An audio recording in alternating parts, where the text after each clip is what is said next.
अब तक के जितने भी ट्यूटोरियल हमने देखने हैं उनमें हर एक लाइन एक दफ़ा ही एग्जीक्यूट होती है या चलती है, लेकिन अगर मैं इस तरह का प्रोग्राम बनाना चाहूँ जिसमें मैं एक लाइन को एक से ज़्यादा बार चलाना चाहूँ, मिसाल के तौर पर मैं एक मिसाल ले लेता हूँ कि हमें कहा जाता है कि एक दफ़ा अपना नाम प्रिंट करें, तो मैं लिखता हूँ एस आउट और यहाँ पर अपना नाम ले लिखता हूँ। ठीक है, अब अगर मुझे एक दफ़ा और कहा जाए कि अपना नाम लिखो, तो मैंने एक दफ़ा और लिखा।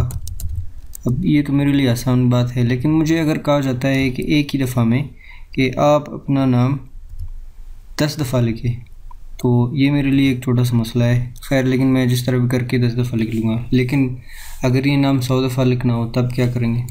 तब हम इस सूरत में एक स्ट्रक्चर लिखेंगे जिसे हम लूप के नाम से जानते हैं। अब लूप क्या है? लूप इरिटेशन है, एक चीज़ को बार बार दोहराना। इसमें लूप के हमारे पास 3 मुख्तलिफ़ किस्में हैं, लेकिन आज हम सिर्फ इनमें से सबसे पहली जो किस्म है इसकी वो हम पढ़ेंगे, फॉर और लूप। तो हम फॉर लूप शुरू करेंगे आज और हम इसको पढ़ेंगे। तो मुझसे कोई कहता है कि अपना नाम 10 दफ़ा इस स्क्रीन के ऊपर लिख दो, तो मैं क्या करूँगा? मैं लिखूँगा एक, सबसे पहले मैं इंटीजर एक वेरिएबल ले लेता हूँ, इंटीजर ए इसको नाम दे देते हैं, इसको इनिशलाइज करते हैं 0 से,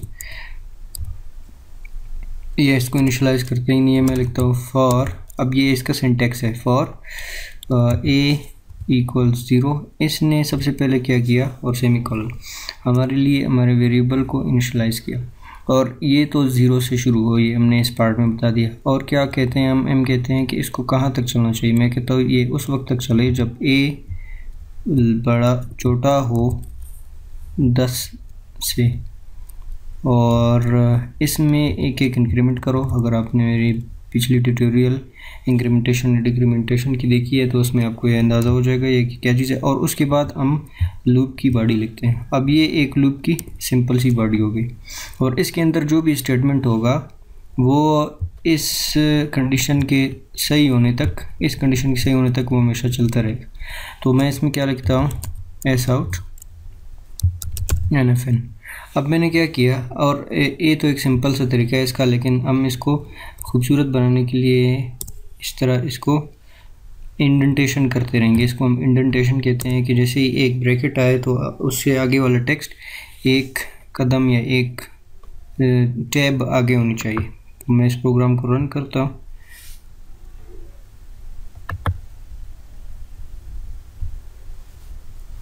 तो जैसा कि आप देख सकते हैं इस प्रोग्राम ने मेरे लिए एक ही लाइन की लिखी हुई लफ्ज़ को मेरे लिए 10 दफ़ा या उस वक्त तक चलाता रहा जब तक मेरे लूप के इस कंडीशन में कोई मसला नहीं था। जैसे ही ये इस ए की कीमत 10 बन जाती है, 10 के करीब आ जाती है, तो ये कंडीशन गलत हो जाती है और हम लूप से बाहर निकलते हैं। और जो काम मुझे 10 लाइनों में करना पड़ रहा था तो मैं इसको सिर्फ एक लाइन में कर सकता हूँ। इसी तरह मैं अगर यहाँ पर 100 लिखूँ कि मेरा जो एक वैल्यू है वो उस वक्त तक चले जब तक 100 से छोटा है, तो ये 0 से 99 100 दफ़ा मेरे लिए इस नाम को प्रिंट करेगा। मैं अगर इसको प्रिंट भी करूं तो जैसा कि आप देख सकते हैं इसमें कितने सारे नंबर इसने मेरे लिए 0 से 99 तक सिर्फ एक लाइन के साथ या 2 लाइनों के साथ प्रिंट कर दी, जो मेरे लिए वैसे लिखना बहुत मुश्किल था। तो उम्मीद है आप लोगों को समझ में आ चुकी होगी। आपसे मुलाकात होगी एक नेक्स्ट वीडियो में। शुक्रिया।